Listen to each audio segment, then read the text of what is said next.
छठ के महापर्व आइल बा। गांव से घरनी के फोन निहोरा सुन के परदेसी पति अपना कंपनी में अपना मालिक के लगे जाके छुट्टी देवे खातिर निहोरा करता रे।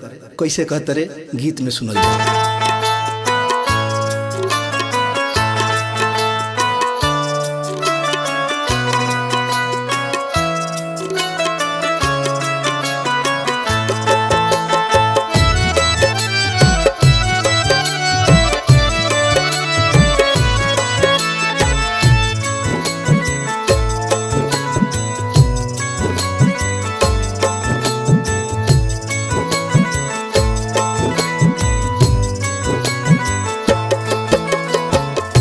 धनिया के साहेब जी खूबे समझमनी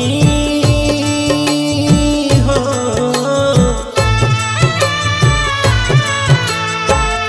धनिया के साहेब जी खूबे समझमनी।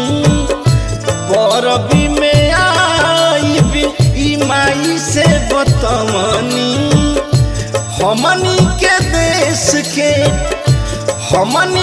देश के हो परबई महान जी। 8 दिन के छुट्टी हमके दे दी श्रीमान जी। 8 दिन के छुट्टी हमके दे दी श्रीमान जी। 8 दिन के छुट्टी हमके दे दी श्रीमान जी। 8 दिन के छुट्टी हमके दे दी श्रीमान जी।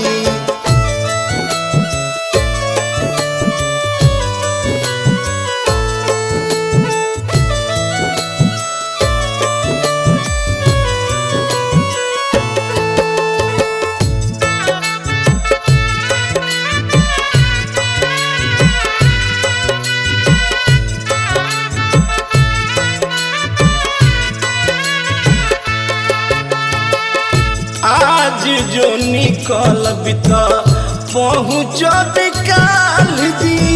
आ पूजा में लाग जाई बिजाते तत्काल जी।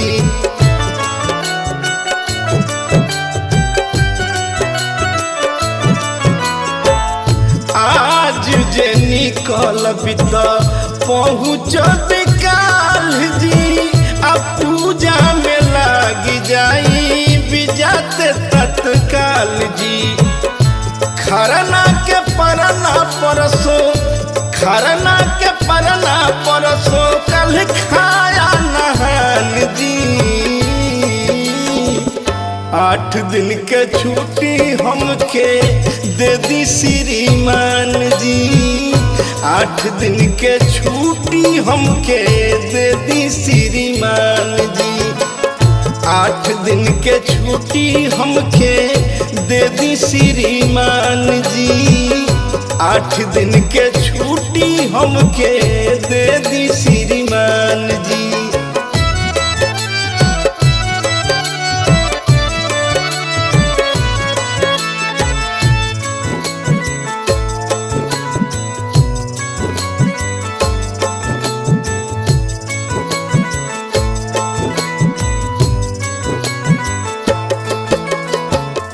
जाई बिना घरे तो मन हमर रोई।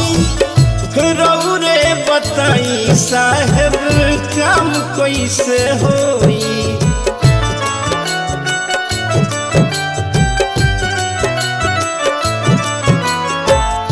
जाई बिना घरे तो मन हमर रोई। रौरे बताई साहेब काम कैसे होई। छुट्टी दे के रघुवंशी जी, छुट्टी दे के रघुवंशी जी करी न धर्म के काम जी। 8 दिन के छुट्टी हमके दे दी श्रीमान जी।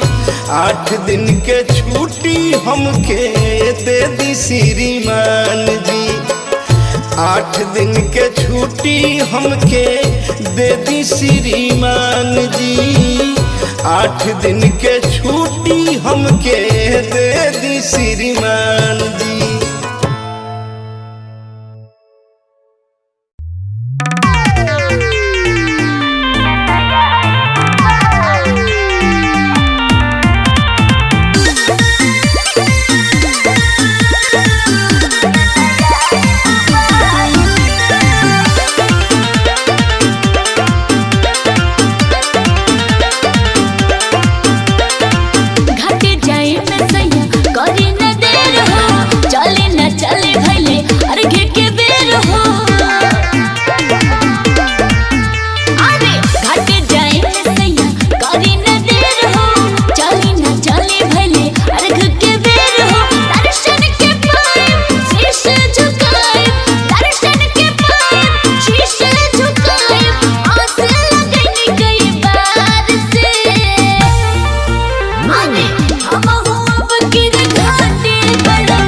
पिया परदेश बाणे घर बाट सुना सोचनी तो दुख हमर बढ़ी जाता दूना।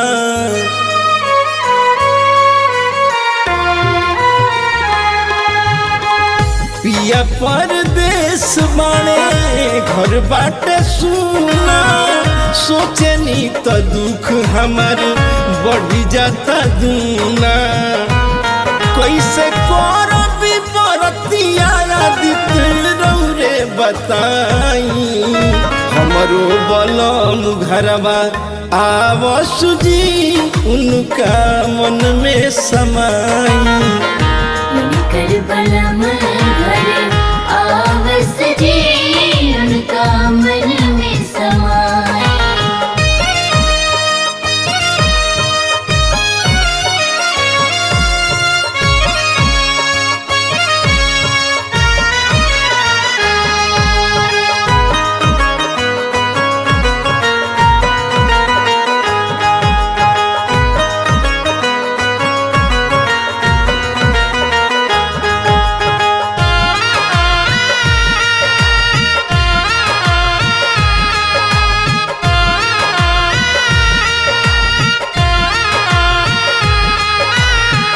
करले न फोन नहीं कवनो खबरवा कहवा बाणे जाने कैसन सहारावा।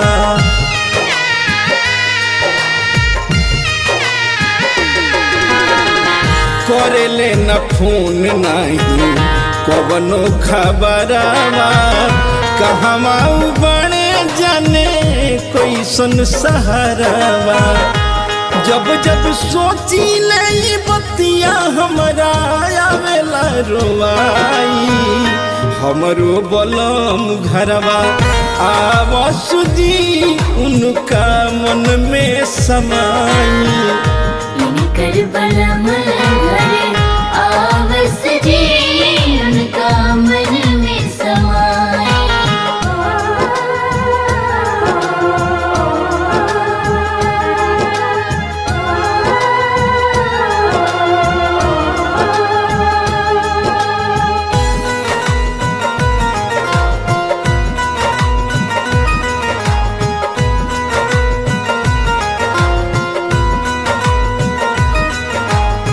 सब करी छठ हमारे मनवा न लागी उनका नौकरिया में लागी जाऊ आगी।